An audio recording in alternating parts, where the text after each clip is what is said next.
Alright, what's up guys, how's it going? So we're covering Child of Light, or Sparky, so let's get right into it. Of course, you know, Child of Light is an SDR hero. Of course, when we look at her battle skills, you've got 200% for SWAT attack, again, average. Trap durability, so it is one of the only heroes that happens to have trap max HP. There's only like 2 of them that I know of in the game. Of course, there is Cav max HP at 50% and Cav attack at 30%. And it is basically a Cav hero, you know, so just so you know. Hero skills. Alright, so Apollo's Ward, so wields a magical barrier to protect the weakest ally, absorbing all incoming damage for 4 seconds. Alright, so again, kind of like Rose Knight, Child of Light is essentially going to save, but unlike Rose Knight, where Rose Knight will pop a shield around all of her allies in the beginning for a couple of seconds, and then it disappears, Apollo's Ward will only protect one, and it's going to protect the weakest.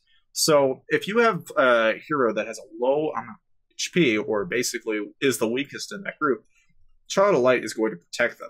So Child of Light is basically going to try and protect healers, essentially.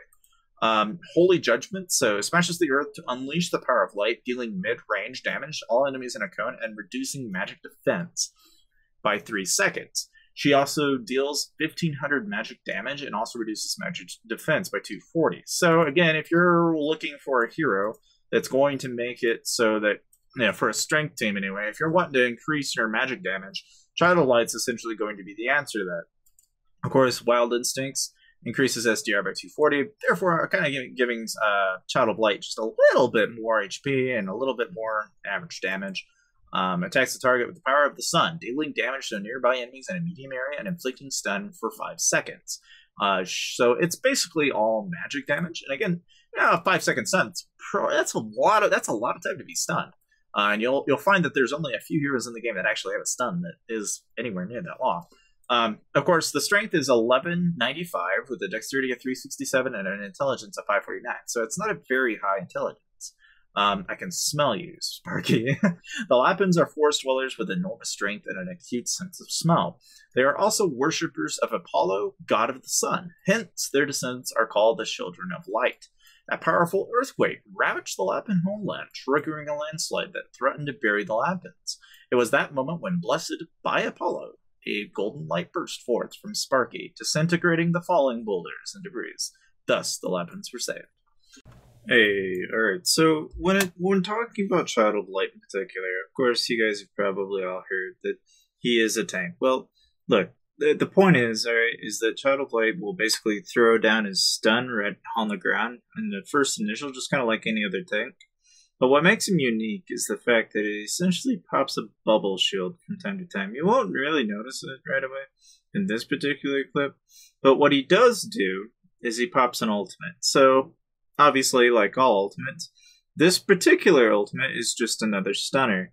In this case, it does about, kind of like 1,000 to 1,500 across, which has obviously got its benefits. But one of the only consequences, right, because of this particular way in which that laser beam from the sky comes back down to the ground, is although it does stun some, as you can tell, it doesn't exactly save that team at all. Now, I only point these things out because, yes, Child of Light is useful for different purposes, and we can look more and more at it closely, at least in the stats department. But let's go ahead and look at it. Now, of course, we look at the attributes. Obviously, his HP is not bad because, again, Child of Light is a tank. Now, is he one of the best? Obviously not, because he's pretty close, but not all the way. His attack is, it's okay, but not great. Magic attack's okay, but not great. Defense is better than most heroes that you're going to find, but his magic defense is up to par, so he's a good counter to magic teams. His physical critical, obviously, magic critical are both pretty limited, and his HP per round is obviously fairly high, because again, he is a tank, and his recharges are alright, but not super big by any means. Having that said, though, that is pretty much the review for Child of Light. I hope you guys enjoyed these videos up to this point, and you'll learn more and more about these heroes as we go through. And again, I hope you like them and share them around, and I'll see you guys to the next video.